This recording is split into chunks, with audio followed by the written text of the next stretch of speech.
जी जी जी, जवाब ले लेते हैं ओके।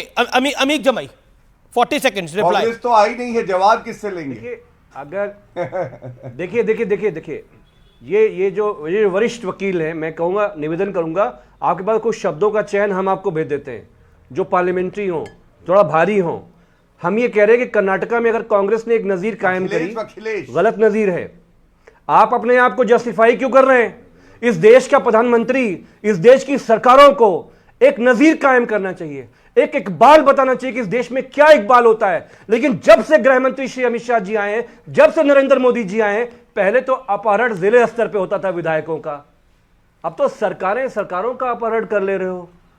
एक्सपर्ट हो, ऑल इंडिया ठेका ले लिया है, दिखाना चाहिए, क्योंकि आपका तजर्बा बहुत बड़ा है ना, किडनैपिंग का, क्राइम का, ऑर्गेनाइज क्राइम का।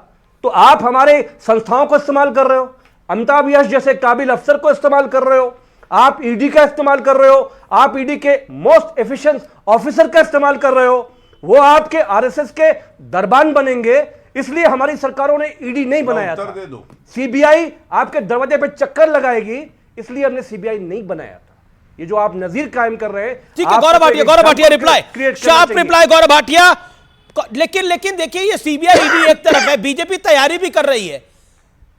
कौन सी पार्टी है जिसने अपनी पहली लिस्ट के लेकर इतनी सीरियसनेस दिखाई? आपने समाजवादी पार्टी ने दिखाई। कांग्रेस का क्या हालात है?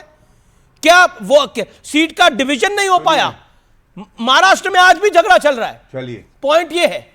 मैं एक second, Gaurav Bhatia Amit ji, India alliance में तैयारी, अगर आप बार बार सीबीआई ईडी पे डालेंगे तो सीबीआई ईडी बीजेपी को चुनाव नहीं जिता रही, देश की जनता जिता रही है जी चुनाव। मैं कह रहा हूं कि इंडिया अलायंस, कभी आप बोलते हैं आम आदमी पार्टी लड़ गई इसलिए हम हार गए, कभी आप बोलते हो ओवैसी लड़ गए इसके लिए हम हार गए। शार्प रिप्लाई, बहाने बहुत हो सकते हैं हर चीज के।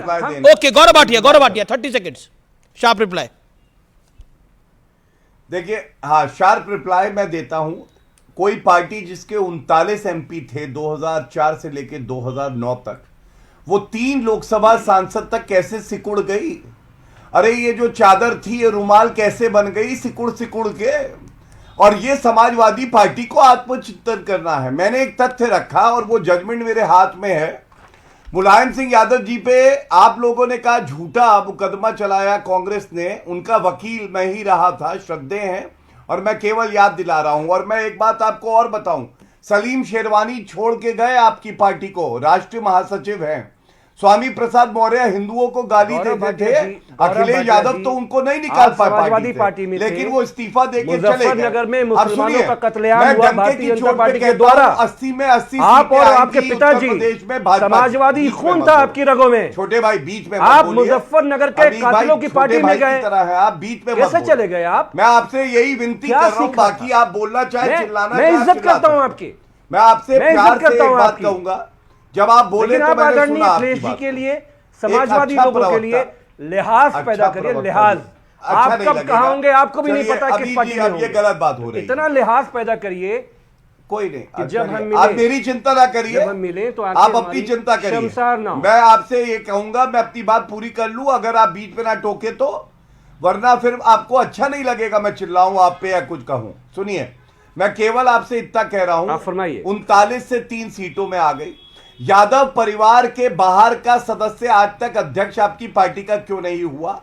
आपको यह पूछना पड़ेगा। स्वामी प्रसाद मौर्य हिंदुओं को गाली देते थे तो क्यों नहीं पार्टी से निकाले गए? आपको यह पूछना पड़ेगा। मुख्य सचेतक आपका मनोज पांडे जी क्यों चले जाते हैं, आपके लिए वोट नहीं करते हैं? ये अगर आप अपने आप से सवाल करेंगे तो शायद एक सीट आपकी उत्तर प्रदेश में आ जाए, और अगर नहीं करेंगे तो इस बार आएगा अंडा। ठीक है, बनाइएगा, इस बार आएगा अंडा।